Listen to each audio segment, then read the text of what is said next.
चैतन्य प्रभु नित्यानंद श्री अद्वैत गदाधर श्रीवासादि गौर भक्त वृंदा।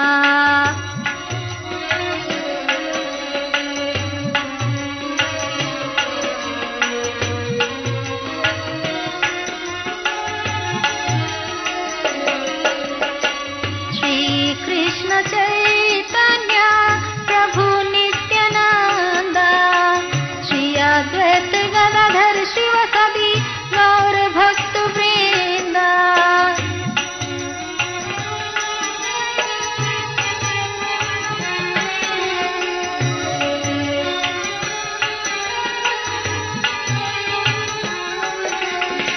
हरे कृष्ण कृष्ण कृष्ण हरे हरे हरे राम हरे राम।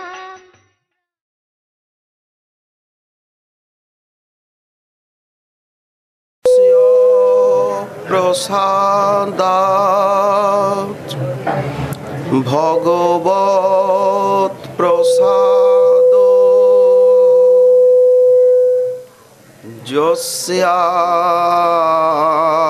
प्रसादान्य गति कुतोऽपि ध्येयं स्तुवं स्तस्य यशस्त्रिसन्धं वन्दे गुरो श्रीचरणारविन्दम् आजानुलम्बितभुजौ कनकावदातौ संकीर्तनैकपितरौ कमलायताक्षौ विश्वाम्भरौ द्विजवरौ जुगधर्मपालौ वन्दे जगत्प्रियकरौ करुणावतारौ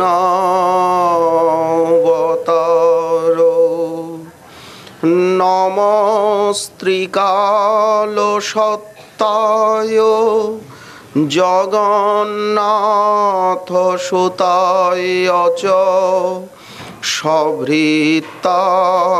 सपुत्राय सकलत्राय ते नमः। बर्हापीडाभिरामं मृगमदतिलकं कुण्डलाक्रान्तगण्डं कञ्जाक्षं कम्बुकण्ठं स्मितशुभगमुखं स्वाधरेणस्तवेणुं श्यामं शान्तं त्रिभङ्गं रविकरवसनं भूषितं वैजयन्ता वन्दे वृन्दावनस्थं युवती शतवृतं ब्रह्मगोपालवेशं तप्तकाञ्चन गौराङ्गी राधे वृन्दावनेश्वरी वृषभानुसुते देवी त्वां नमामि हरिप्रिये। मूकं करोति वाचालं पंगुं लंघयते गिरिं यत्कृपातमहं वन्दे परमानन्दमाधवं। বাঞ্ছা কল্পতরুভ্যশ্চ কৃপা সিন্ধুভ্য এব চ পতিতানাং পাবনেভ্যো বৈষ্ণবেভ্যো নমো নমঃ। হরি ভক্তি পরাজে চ হরিনাম পরায়ণা দুর্বৃত্তা বা সুবৃত্তা বা তেষাং নিত্যং নমো নমঃ। নমো ধর্মায় মহতে নমো কৃষ্ণায় বেধসে ব্রাহ্মণেভ্য নমস্কৃত্য ধর্মান বক্ষ্যে সনাতনান নারায়ণং নমস্কৃত্য নরং চৈব নরোত্তমং দেবীং সরস্বতীং ব্যাসং ততো জয়মুদীরয়েৎ।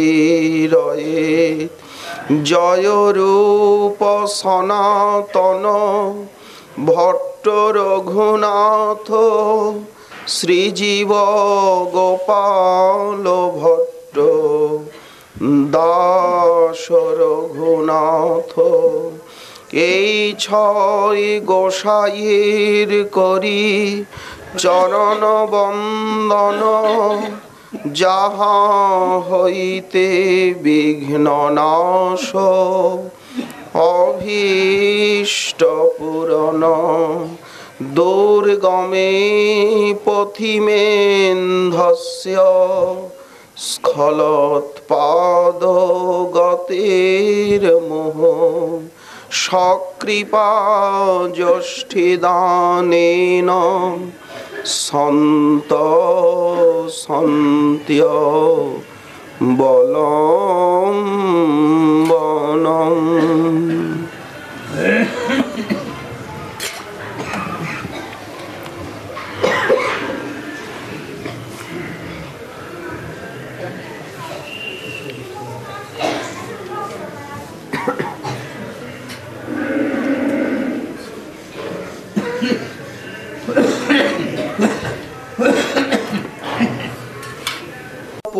পুরন্দ্রিভিরভিত শিক্ষমানা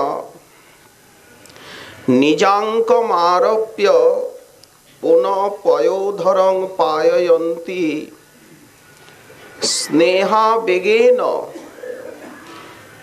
নিরাবাধরম ইয়ম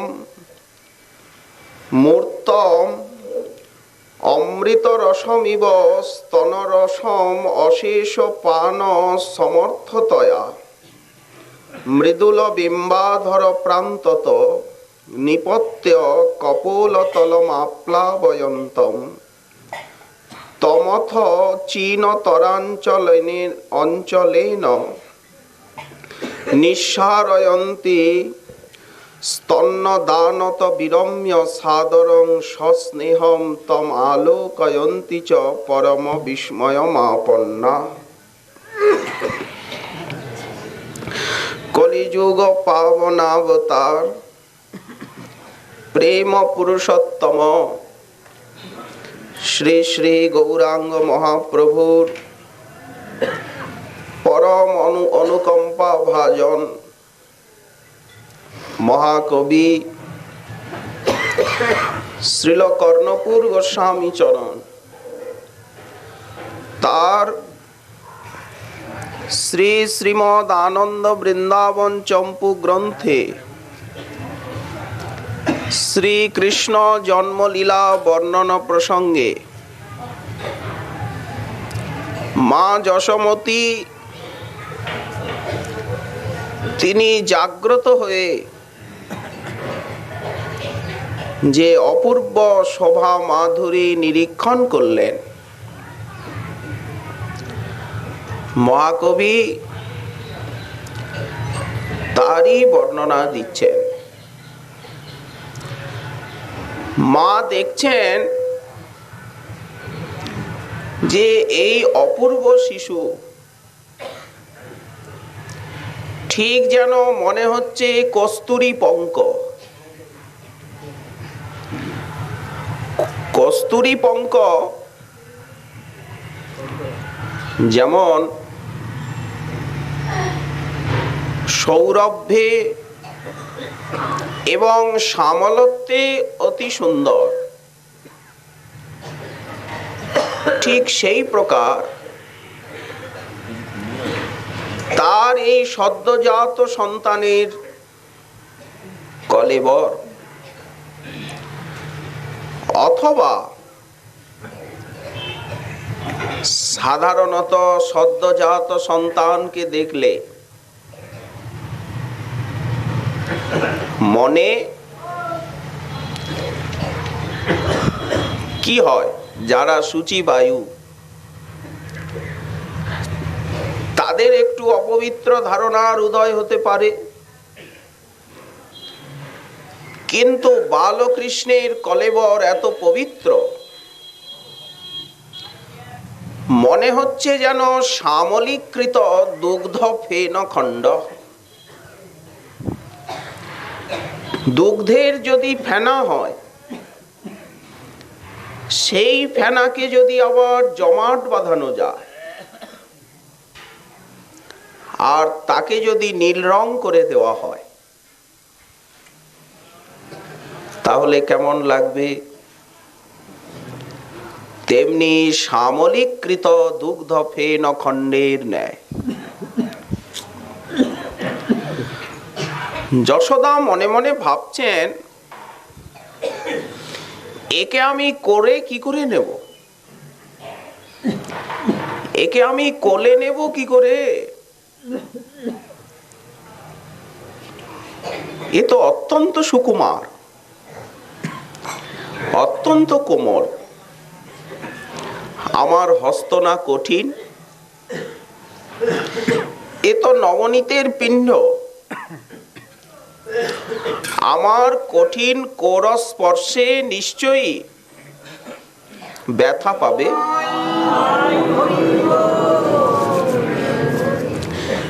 নিশ্চয়ই এর কোমল অঙ্গে ব্যথা লাগবে। এই ভেবে মা কোলে নিতে সাহস পাচ্ছেন না। অবনতাঙ্গী হয়ে আর বাম হস্তে কি করলেন জননী? বাৎসল্য প্রেম, বাৎসল্য প্রেমের ক্ষরণ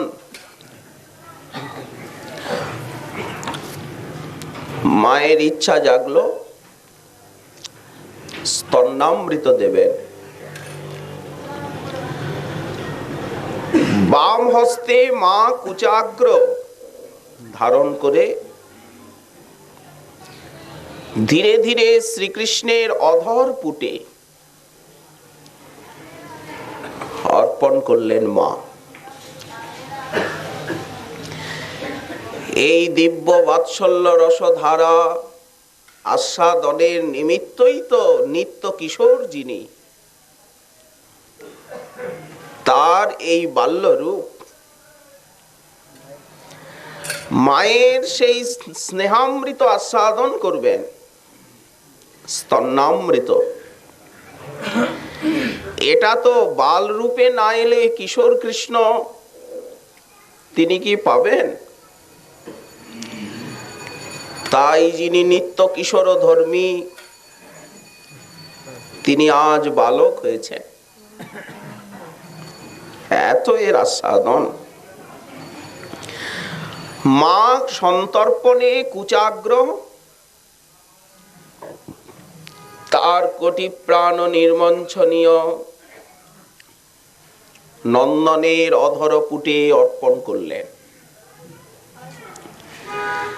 তো বালকৃষ্ণ টানবে কি করে মায়ের স্তন্যকে? স্বাভাবিকভাবে স্নেহ ভরে স্নুত হচ্ছে সেই স্তন্যধারা।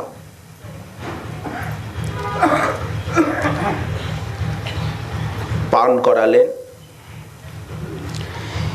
কিন্তু মা তো রাজরানী, সন্তানকে কি করে নিতে হয়, এত কোমল শিশু, এসব তো যেন মায়ের তত জানা নেই। এই জন্য ব্রজপুরের যারা মহিলা ছিলেন ধাত্রী, সূতিকাগারের সেবিকা, তারা মাকে শিখিয়ে দিচ্ছেন, মহারানীজু লালকে এইভাবে কোলে নিতে হয়, নবনীত পিণ্ডের মতো তো। তারা নির্দেশ দিচ্ছেন, মায়ের ইচ্ছা যে সন্তানকে স্তন্য দেবেন, কিন্তু বুঝে উঠতে পাচ্ছেন না যে কিভাবে বালকৃষ্ণের শ্রীমুখে স্তন্য দেওয়া যায়। তখন ধাত্রীগণ শিখিয়ে দিচ্ছে, স্নেহাবেশে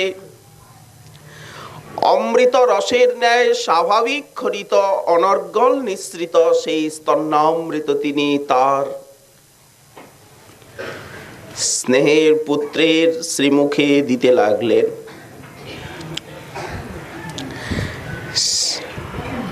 কিন্তু শত হলেও সদ্যজাত বালক তো, মা দিলে হবে কি, ধারণের ক্ষমতা তো চাই। যিনি কুর্ম অবতারে এত বড় মন্দরাচলকে পৃষ্ঠে ধারণ করেছেন, যার লোম বিবরে অনন্ত কোটি ব্রহ্মাণ্ড ঘূর্ণায়মান, যিনি বিশ্বাধার, তিনি আজ মায়ের স্তন্যামৃতকে মুখে ধারণ করতে পাচ্ছেন না। বলিহারি নরলীলা। দুগ্ধ পানে বালকৃষ্ণ সমর্থ নয়, তার সেই যে সুকোমল বিম্বাধর প্রান্ত, দুগ্ধ সেই স্তন্যামৃত বেরিয়ে পড়ে যাচ্ছে ধারার আকারে, কপল তলকে প্লাবিত করছে, ভিজে যাচ্ছে দুগ্ধে।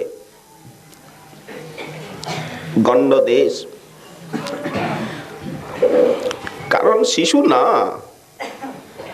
এখনো গলাধকরণের সামর্থ্য হয়নি।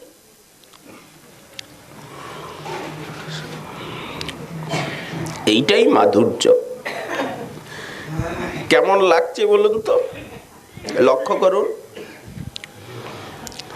সেই গোপালের লাল টুকটুকে অধর ওষ্ঠ, কপলদেশ নীল, মায়ের স্তন্যামৃত বেরিয়ে কপলকে সিক্ত করছে। কেমন লাগছে, যেন বহিতেছে সুরধ্বনি নীলগিরি শিখর বেরিয়া। যদি পাহাড়টা নীলমণির হয় আর পাথরের ফাটলটা যদি লাল হয়, সেখানের থেকে শ্বেত গঙ্গা ধারা যদি নামে, কেমন লাগবে। পাহাড়ের চট্টানটা নীল, আর যেখানের থেকে গঙ্গা বেরোচ্ছেন সেই জায়গায় লাল প্রস্তর। এসব কোনো তুলনাই নয়। শ্রী যশোমতী তিনি অতি সূক্ষ্ম বসনাঞ্চল দিয়ে, এখন মোটা কাপড়ে হবে না, অতি সূক্ষ্ম বসনাঞ্চলের দ্বারা তৎক্ষণাৎ মুছিয়ে দিচ্ছেন। স্তন্যপানে মা বিরত হলেন। স্নেহ ভরে পুত্রের অলৌকিক রূপমাধুরী আর দর্শন করছেন নির্নিমেষ নয়নে। বিস্ময় সাগরে নিপতিত হলো মায়ের মন। মা মনে মনে ভাবছেন, এ কি আমার সন্তান? একে আমি জন্ম দিয়েছি? মণি মণি যেন মনে হচ্ছে নীলকান্ত মণি দিয়ে এর অঙ্গ প্রত্যঙ্গ বিগঠিত, যেন নীলকান্ত মণির পুতুল। মা লক্ষ্য করছেন প্রতি অঙ্গ প্রত্যঙ্গ যেন নীলকান্ত মণির। আহা, লাল টুকটুক করছে বিম্বাধর, কেমন আরক্তিম। মনে হচ্ছে যেন বিদ্রুম মণির দ্বারা নির্মিত। নরশিশুর তো অঙ্গে এত রূপ হয় না। যেন পদ্মরাগ মণি দিয়ে করতল পদতল নির্মিত। এত উজ্জ্বল লালিম ছটা, কর পদতল যেন থল পঙ্কজ। পক্ক দারিম্ব বীজের মতো, মানিক্য অথবা পক্ক দারিম্ব বীজ। ঠিক নখগুলির এইরকম শোভা। নখগুলি লাল টুকটুক করছে আর সাদা, তো সাদা এবং লাল মেলানো কেমন লাগছে? বললেন একটা ডালিম ফলকে ফাটালেন, তার থেকে লাল এবং শ্বেত ছটা যে বেরিয়ে আসে। অথবা মানিক্য বলতে কি রুবি, সংস্কৃতে মানিক্য বলে আর পাশ্চাত্য ভাষায় বলে রুবি। যেন সেই রকম নখের ছটা, নখ নিকর। মা মনে মনে ভাবছেন, এর শরীরে মনে হয় রক্ত মাংস নেই, মণি দিয়েই এই বালক বিগঠিত। এ রক্ত মাংসের বালক নয়, যেন মণিময় কোনো বালক। তাও বা কি করে সম্ভব? কারণ শিশুর তনুখানিকে তো অতি সুকোমল মনে হচ্ছে। মণি তো এত মৃদু হয় না, মণি তো কঠিন হয়। মনে হচ্ছে মৃদুলতায় নীল কমল দিয়ে সর্বাঙ্গ নির্মিত। কমল অত্যন্ত কোমল হয়। আহা, অধর ওষ্ঠ দেখে মনে হচ্ছে যেন বন্দুক পুষ্প, বন্ধু জীব কুসুম। বিম্ব বিড়ম্বী অধর ওষ্ঠ। বিম্ব ফল বলতে কি তেলাকচুর যে লাল টুকটুকে ফল পেকে যায়, তাকেই বিম্ব ফল বলে। তো বিম্ব ফল বিনিন্দি অধর ওষ্ঠ। মনে হচ্ছে যেন জবা পুষ্পের দ্বারা শিশুর করতল পদতল নির্মিত। আবার মা মনে মনে ভাবছেন, দেখুন বর্ণনার ছাঁদ কি। একবার মা মনে মনে ভাবলেন, বালক বুঝি মণিময় না, কোমল। তখন মনে মনে ভাবছেন, বালক বুঝি পুষ্পময়। করতল পদতল যেন জবা দিয়ে নির্মিত, হিঙ্গুলে রঞ্জিত। আর মা বালকের নখের দিকে তাকিয়ে দেখছেন, নখগুলি কি মল্লিকা পুষ্প দিয়ে গড়া। মল্লিকা কুসুমের মতো নখের সেতিমা।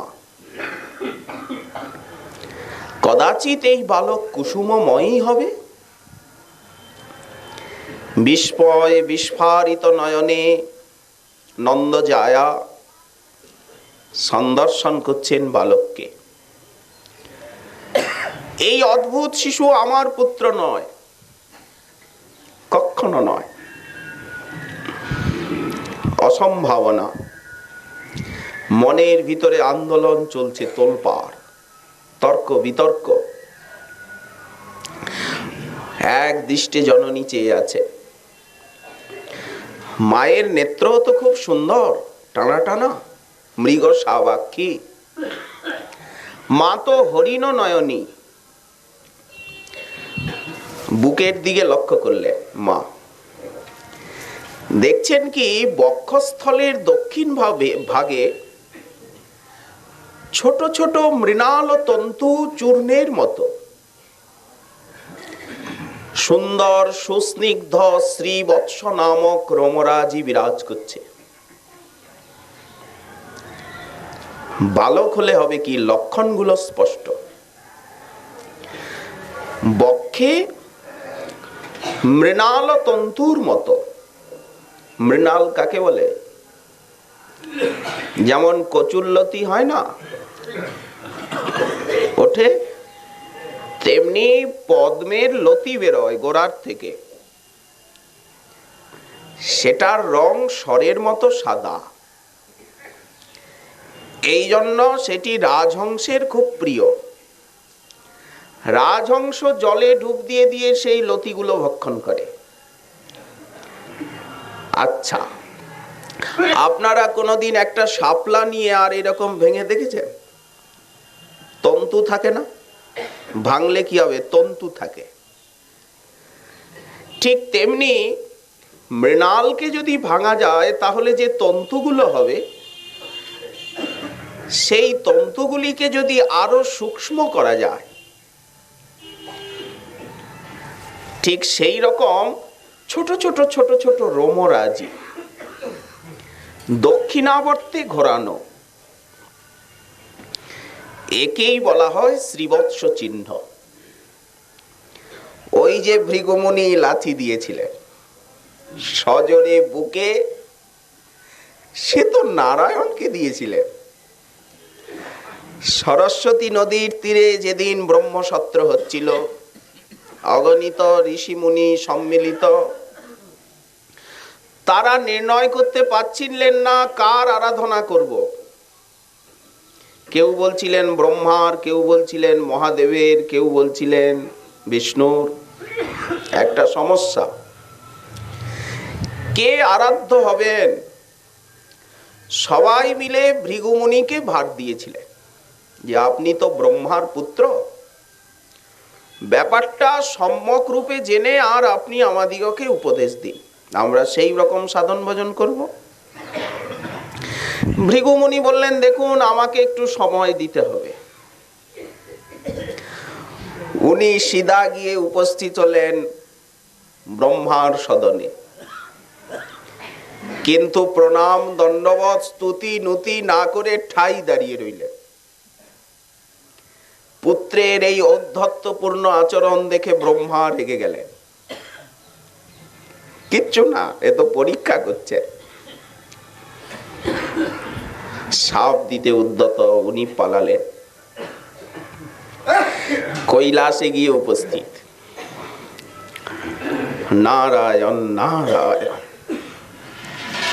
মহাদেব দেখছেন যে ভ্রাতা এসেছে, ভাই তো, অত্রি পুলস্ত পুলহ ভৃগু ক্রতু বশিষ্ঠ অঙ্গিরা, এরা মহাদেবের ভাই সব। তো এসো এসো এসো ভৃগু। উনি আলিঙ্গন করতে যাচ্ছেন। উনি বললেন, আপনি আমায় ছোবেন না, অপবিত্র আপনি। সে কি? এইসব হাড়ের মালা আর গলায় খানিকটা বিষ আর সাপ, ছোবেন না আমায়।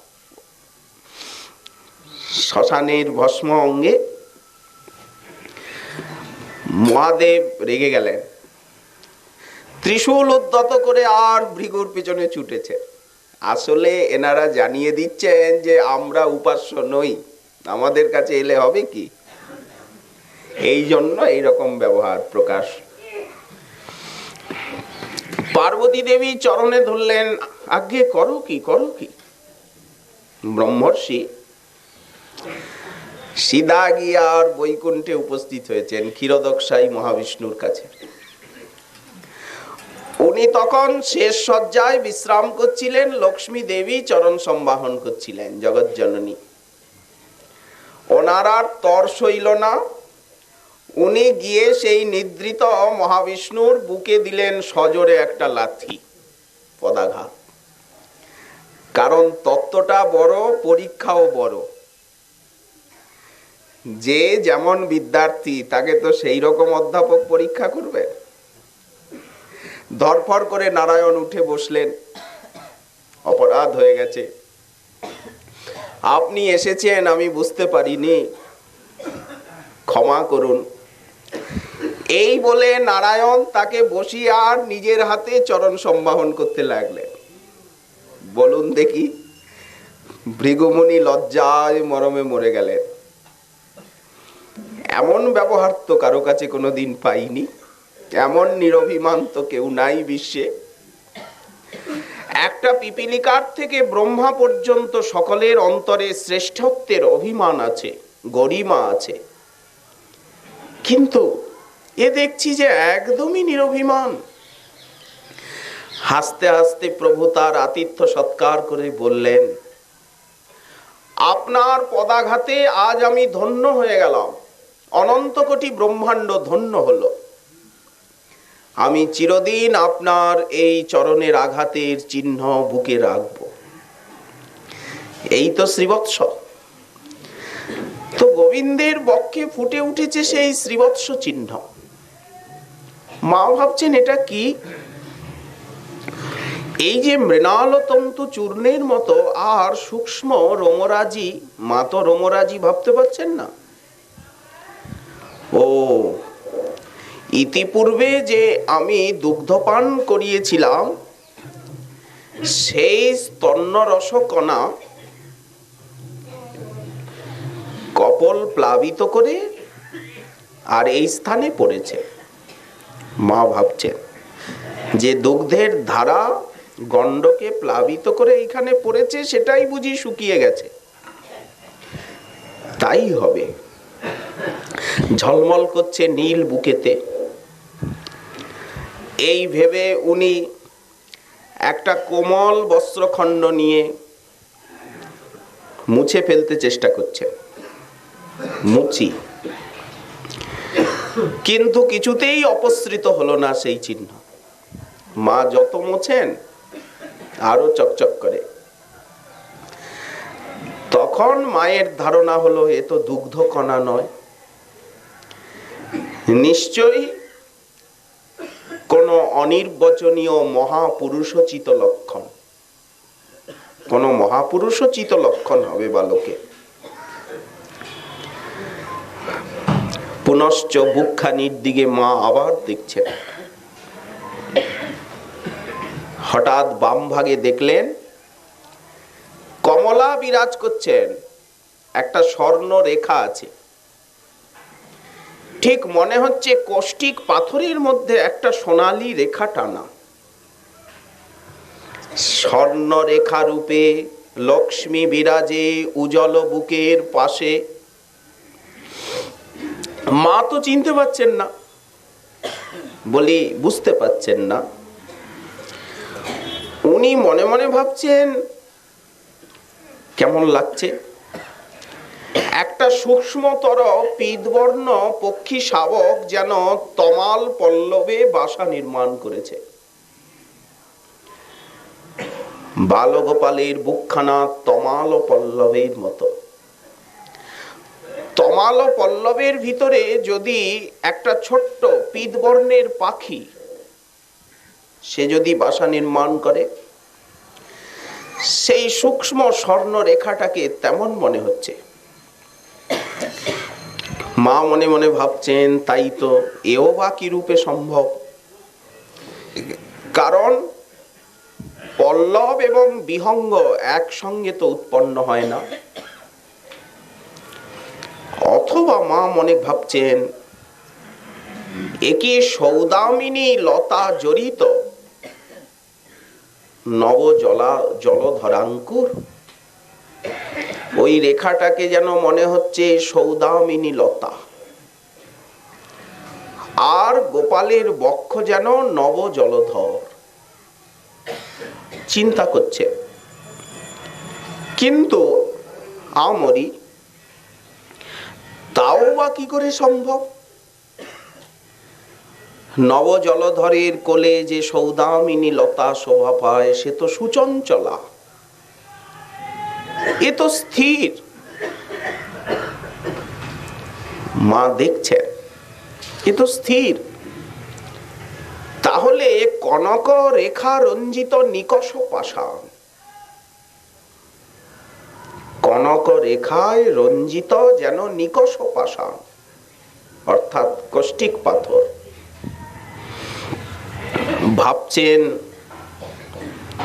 শিশুর অরুণ বর্ণ করপল্লব, হাতটা নিয়ে দেখছেন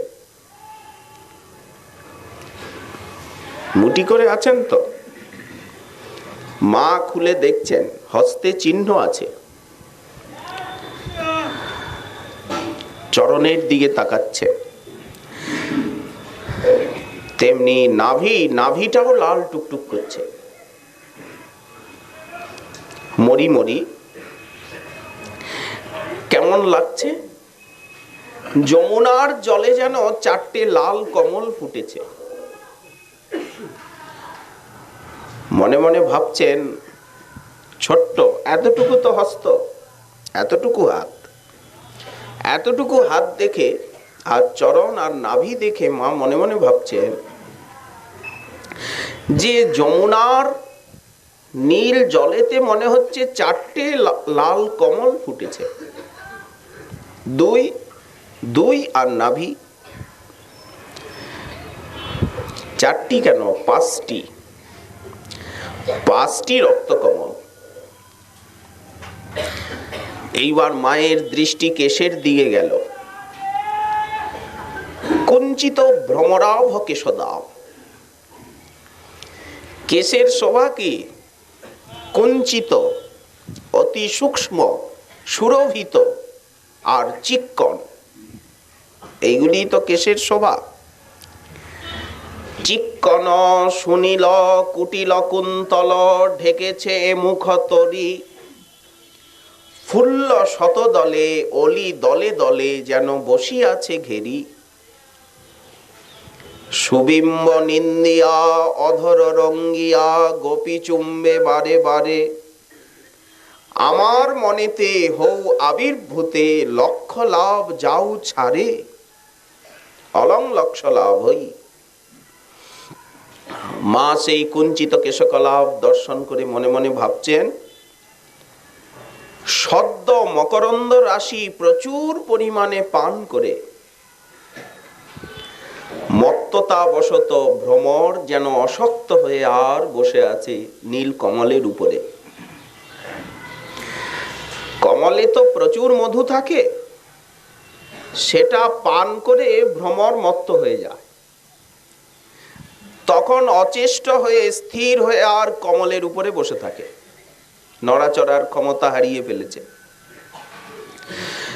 তেমনি সদ্য মকরন্দ রাশি প্রচুর পরিমাণে পান করে ভ্রমরগুলি মত্ত হয়ে যেন নীল কমলের উপরে বসে আছে। ওই যে কুঞ্চিত কেশদাও, আশ্চর্য তো। এর অলকাবলি দেখে মনে হচ্ছে যেন গাঢ় তিমির অন্ধকারের মতো কেশগুলি, লোচন দুটি যেন মুকুলিত নীল কমল। এখনো তো শিশু তাকাতে শেখেনি না, কি বলেন? তাহলে সেই মুকুলিত নেত্র কেমন? মুদ্রিত নেত্র নীল কমলের কলিকার মতো। গণ্ডযুগল কেমন? যদি নীলকান্ত মণির জল হয়, জলটা যদি নীলকান্ত মণির হয় আর তার থেকে যদি বুদবুদ ওঠে, এই তো জল, জলের উপরে স্বাভাবিক বুদবুদ শোভা পায়। তো জলটা যদি নীলকান্ত মণির হয় তাহলে বুদবুদটাও হবে নীল। ঠিক সেই প্রকার মহা বুদবুদের মতো দুটো গণ্ড দেশ, গণ্ডযুগল কিঞ্চিত উঁচু না, তাই বুদবুদের সঙ্গে তুলনা দিচ্ছে। শ্রবণ দুটো কেমন? কর্ণ যেন শ্যামল উজ্জ্বল লতার পল্লবের মতো। ঠিক মনে হচ্ছে যে বিগ্রহ যেন উজ্জ্বল শ্যামবর্ণের লতা আর তার দুটো পল্লব পাতা, ঠিক সেই রকম শ্রবণ। নাসাগ্র কেমন? মা সর্বাঙ্গ নির্নিমেষ নয়নে নিরীক্ষণ করছেন,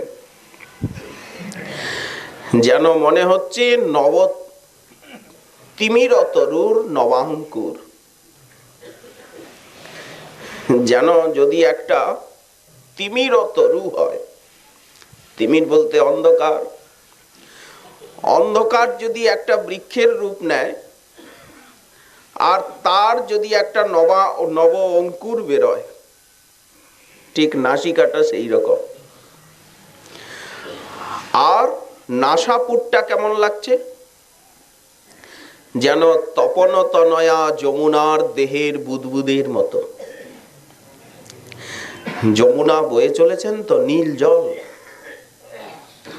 সেই জলের উপরে বুদবুদ ওঠে। ঠিক নাসাপুরটা তপন তনয়া যমুনার জলের বুদবুদের মতো। ওষ্ঠাধর কেমন? বললেন দুটো দল আছে এমন জবা পুষ্পের মতো। জবা ফুলে তো অনেকগুলো পাপড়ি থাকে, কিন্তু যদি দুটো দল থাকে, ছোট ছোট দুটো দল, এমন যদি জবা কুসুম বিকশিত হয়, ওষ্ঠাধর সেই রকম। মা দেখছেন চিবুকটা কেমন? না সুপক্ষ যেন দুটো জম্বু ফলের মতো, পাকা দুটো জম্বু ফল। জননী যশোদা মনে মনে ভাবছেন, আমার নয়ন আজ ধন্য হলো, এমন রূপ কোনোদিন দেখিনি। বিধাতার নয়ন নির্মাণ ধন্য এই কৃষ্ণরূপ সন্দর্শনে। তো মা মনে করবেন না কেন? নিজেকে আনন্দ সায়রে নিমগ্ন মনে করলেন মা। আমি জগতে নেই, শয্যায় শুয়ে নেই, প্রসব বেদনায় কাতরা নই। আমি নিজেকে আনন্দ সাগরে ভাসমানা নিশ্চয়ই মনে করতে পারি। আমার মতো জগতে এমন কৃতার্থা রমণী কে আছেন? ক্ষণিকের তরে মায়ের মনে এই রকম ভাব এলো। এটা অভিমান নয়, অহংকার নয়, সৌভাগ্য গর্বের অনুভূতি। ঠিক সেই সময়ে উনি তো নির্নিমেষ নয়নে দেখছেন অঙ্গ প্রত্যঙ্গ, আর চিন্তা করছেন। হল্লা হয়ে গেল, ভ্যায় হল্লা হুয়া লাল্লা। এই তো একটা হল্লা হলো যে লালা হয়েছে, লাল্লা। ঠিক সেই সময়ে ধাত্রী ছুটতে ছুটতে ছুটতে ছুটতে গেল। দাসী গোপরাজ নন্দ তিনি ব্রাহ্ম মুহূর্তে জাগ্রত হয়ে সূর্যোদয়ের প্রারম্ভে, এখনো সূর্য ওঠেনি, উনি শয্যায় বসেই ভগবান নাম স্মরণ করছিলেন। দাসী ছুটে গিয়ে বলল, হে মহাভাগ, হে গোপেন্দ্র, হে ব্রজেন্দ্র, হে মহাভাগ্যবান, আপনার পুত্র জন্মেছে, পুত্র পুত্র আপনার পুত্র জন্মেছে। হুয়া হল্লা ভয় লল্লা। সঙ্গে সঙ্গে ব্রজরাজ নন্দ পুরো ললনাগণের মুখে এই কথা শ্রবণ করে আনন্দের সংবাদ কিন্তু জোরে বলতে হয়, এইটাই নিয়ম। কি বাবার কাছে গিয়ে আর আসতে বলবেন যে মহারাজ আপনার পুত্র হয়েছে, পুত্র, এইভাবে আনন্দের সমাচার বলতে নেই, জোরে বলতে হয়। আর দুঃখের সমাচার জোরে বলতে নেই, আস্তে বলতে হয়। কোন অশুভ সমাচার বা কষ্টকর সংবাদ আস্তে চিবিয়ে চিবিয়ে একটু একটু করে বলবার নিয়ম। যেমন বলে না যে আপনার পিতার শরীর খুব অসুস্থ, বিশেষ প্রয়োজন আছে যাবার, সেও আস্তে আস্তে বলে, জোরে না। আজ কেউ এরকম বলে যে আপনার বাপ মরেছে, ঢাকঢোল বাজিয়ে বলেন, এটা কখনো নিয়ম না। কিন্তু আনন্দ সমাচার বলা যায়। হলো মহারাজ এই কথা শ্রবণ করবার সঙ্গে সঙ্গে মনে হচ্ছে তার উপরে যেন অমৃত ধারার সম্পাত হচ্ছে। উনি ভাবছেন যে আমার উপরে কি অমৃতের বর্ষা হচ্ছে। দরিদ্রের ঘরে কি ছাদ ফেরে আর ধন বর্ষা হচ্ছে? দরিদ্রের ঘরে যদি ছাদ ফেটে আর ধনের বর্ষা হয়, ঝরঝর ঝরঝর করে মোহর পড়ছে, ছাদ পার কর, ঠিক সেই রকম আনন্দ। উনি ভাবছেন যে অমৃত ধারা সম্পাতে কি আমি অভিষিক্ত হচ্ছি। বহুকাল ব্যাপী আমার কি হয়েছিল, যদি ছোট্ট একটা ডোবা, অনেক দিন বৃষ্টি হয় না, তখন বলুন তো ডোবাটার কিরকম অবস্থা হয়? ফেটে ফেটে শতচৌচির হয়ে ডোবাটা হা করে থাকে। আমার হৃদয় ঠিক পুত্র বাসনা করে করে করে করে, সন্তানের কামনা করে করে থকে গিয়ে আর শোকে দুঃখে সেই ক্ষুদ্র সরোবর যেমন রোদের তাপে ফেটে হা করে থাকে, সেই সময় যদি প্রবল বৃষ্টি হয় কেমন হয়। উনি মনে করছেন আমার হৃদয় তেমনি সরস এবং পরিপূর্ণ হয়ে গেল। এই সুধাময় শব্দ শ্রবণ করে প্লাবিত হলো হৃদয়। বর্ষাকাল এলে যেমন সমগ্র পৃথিবী কেমন যেন হর্ষবোধ করে, স্থাবর জঙ্গম। গ্রীষ্মের দাবদাহে যখন সারা পৃথিবীর মানুষ ব্যাকুল, প্রবল গ্রীষ্ম, লু বইছে, চারিদিকে যাতনা, সেই সময় যখন মেঘের উদয় হয়, বর্ষাকাল এসে গেছে, তখন পৃথিবীর মানুষের যেমন হর্ষোল্লাস, বাঁচা গেল, বাপরে বাপ কি গরম পড়েছিল। ঠিক সেই প্রকার এই প্রমোদজনক পুত্র জন্ম সংবাদ শোনা মাত্র ব্রজরাজের হৃদয় আনন্দ ধারায় হয়ে গেল আপ্লাবিত। যেন আনন্দ বর্ষায় উনি অভিস্নাত, সর্বাঙ্গে হর্ষপুলক, মুখকমলে হাসি ফুটে উঠল। এ তো আমার বিশ্বস্ত দাসী, ধাত্রী, অম্বা, কিলিম্বা, এরা তো মিছে কথা বলবে না আমার সঙ্গে। আর এই ব্রাহ্ম মুহূর্তে কেউ তো কখনো মিছে সমাচার দেয় না। এখন আমি ভগবত স্মরণ করছি। আনন্দ মন্দাকিনী যেন তাকে আলিঙ্গন করলো। মনে হলো যেন কেউ তাকে ধরে নিয়ে আর আনন্দ মন্দাকিনীতে ডুবিয়ে দিয়েছে। গঙ্গা ধারা এসে যেন চারিদিকের থেকে তাকে ঘিরে ফেলেছে। আনন্দ কর্তৃক আলিঙ্গিত হয়ে নন্দ তিনি নিজের নামকে করলেন আজ সার্থক। নামটা হচ্ছে নন্দ। নন্দয়তি জগৎ ইতি নন্দ, যিনি জগৎকে আনন্দ দেন। আনন্দ ব্রহ্মকে পুত্র রূপে তিনি বিশ্ব জগতের কাছে দিয়ে আর আনন্দিত করেছেন নিখিল ভুবন। যার প্রেমের ফাঁদে পড়ে ওই চিন্ময় মহাকাশে সতত বিচরণরত কৃষ্ণ বিহঙ্গম গোপরাজ নন্দের প্রেমের ফাঁদে ভূতলে আর ধরা পড়েছেন। এই কৃষ্ণ বিহঙ্গম কোথায় উঠছিলেন? সেই চিদ্রাজ্যের মহাকাশে, মুক্ত গগনে। এই বিহঙ্গমকে কে ধরবে? কিন্তু যার প্রেমের ফাঁদে আজ কৃষ্ণ বিহঙ্গম ধরা পড়েছেন ভূতলে এসে শিশু রূপে, কারণ মাতা পিতার প্রেম তাকে শিশু বানিয়েছে। তাই এমন আনন্দের ঘূর্ণিপাকে উনি পড়ে গেলেন না। কোন ব্যক্তি যদি সমুদ্রের সেই উত্তাল তরঙ্গের মধ্যে পড়ে যায় না, যেখানে জল ঘুরছে বারবার বড় বড় ঢেউ, কিছুক্ষণ পরে সে চৈতন্য হারিয়ে ফেলে। সমুদ্রের ঘূর্ণিপাকের মধ্যে যদি কেউ পড়ে, কিছুক্ষণের ভিতরেই তার চেতনা লুপ্ত হয়ে যায়, মূর্ছা এসে যায়। ঠিক সেই প্রকার আনন্দের মহা সম্মর্দনে গোপরাজ নন্দ যেন মূর্ছিতের মতো অভিভূত হয়ে পড়লেন।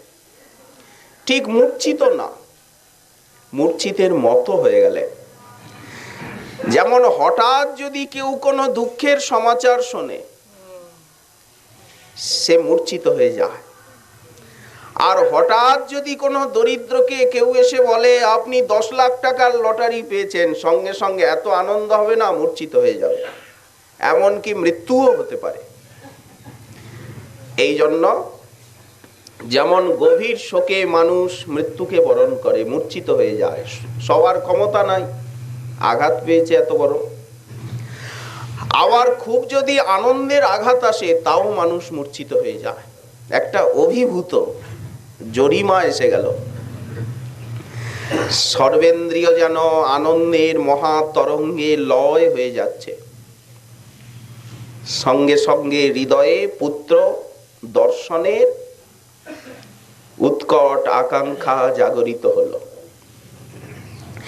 যেন ব্রহ্মানন্দ সাক্ষাৎকার চমৎকার মূর্তি ধারণ করে সমীপবর্তী। তো একে তো আনন্দ জরিমা ব্রজরাজকে চলতে দিচ্ছে না, আর পুত্র দর্শন উৎকণ্ঠা হাতে ধরে সুতিকা গৃহের দিকে টানছে। এখন মহারাজ কোন দিকে যাবেন? আনন্দে বিহ্বল ভাব মহারাজকে ধরে রেখেছে, আর পুত্র দর্শনের উৎকণ্ঠা মহারাজকে হাতে ধরে যেন সুতিকা গৃহের দিকে নিয়ে যেতে চায়। তার মানে মহাজন বলছেন চলত গিরত, চলত খলত খেনে গিরত। বাবা চলছেন, পড়ে যাচ্ছেন। কেন পড়বেন? চলত, চলতে চলতে থকিত হয়ে যাচ্ছে গতি।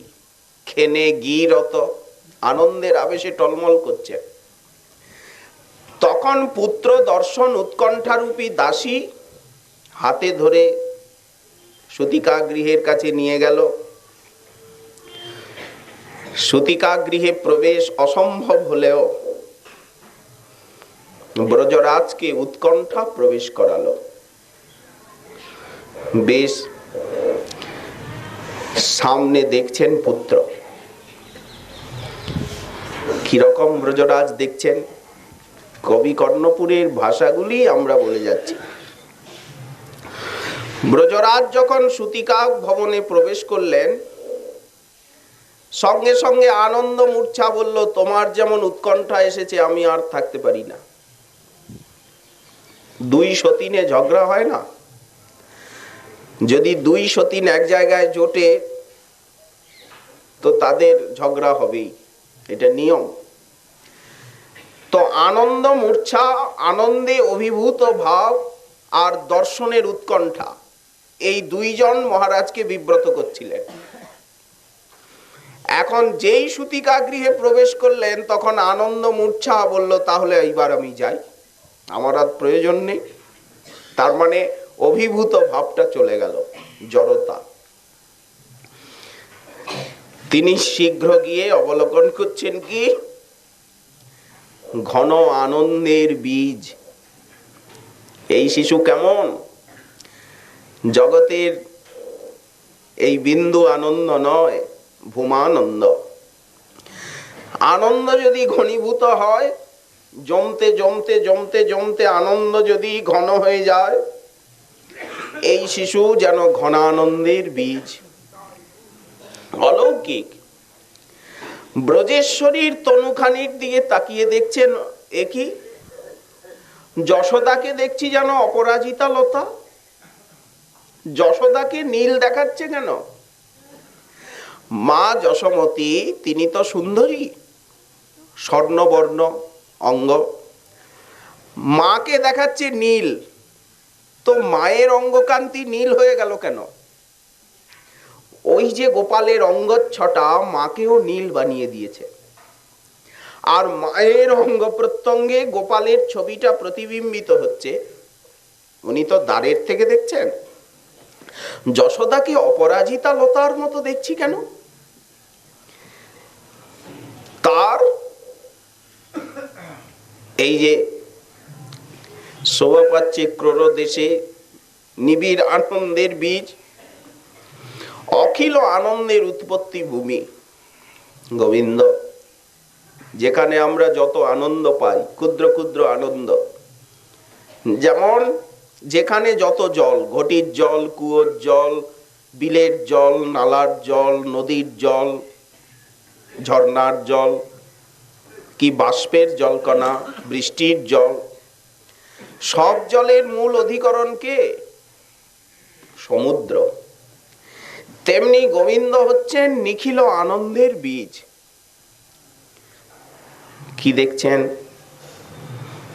বীজের মধ্যে তো অঙ্কুর, তাই তো বীজের থেকে অঙ্কুর আসে। এই শিশুকে বীজ বলা যাবে কি অঙ্কুর বলা যাবে? কেবল অঙ্কুর নয়, অথবা মনে হচ্ছে সিদ্ধাঞ্জন লতার পল্লব। সিদ্ধাঞ্জন নয়নের সুখ বিধান করে। এই শিশু তার সাম সৌন্দর্যে নিখিল জগৎকে বশীভূত করছে। এর যে নীল অঙ্গচ্ছটা, এইটি যেন সিদ্ধাঞ্জন লতার পল্লবের মতো। বাবা দেখছেন আর মনে মনে ভাবছেন, বিতর্ক করছেন। আজ আমার বহুদিনের যে পুণ্য রাশিরূপ কল্পতরু উদ্যানের যেন প্রফুল্ল কুসুম, আমার সারা জীবনের পুণ্য, আমার পিতামহের পুণ্য যেন কুসুম উদ্যান। সেই কুসুম উদ্যানের প্রফুল্ল কুসুম হচ্ছে এই নীলকমল। সারা জীবন আমি যত পুণ্য করেছি, আমার পিতা পর্জন্য গোপ তিনি তপস্যা করেছেন, আমার পিতামহ প্রপিতামহ, তাদের পুণ্যরূপী উদ্যানের যেন প্রফুল্ল কুসুম এই শিশু। বাবা আখি নিরে ভেসে ভেসে দর্শন করছেন আর মনে মনে কল্পনা করছেন, এই শিশু কি? শ্রী শ্রী রাধা গোপীনাথ জিউর কৃপা হলে আগামীকাল আবার রইল বিষয় আস্বাদনের আকাঙ্ক্ষা। আজকে আমাদের শ্রী শ্রী ভাগবতী কথা এখানেই দেওয়া হলো।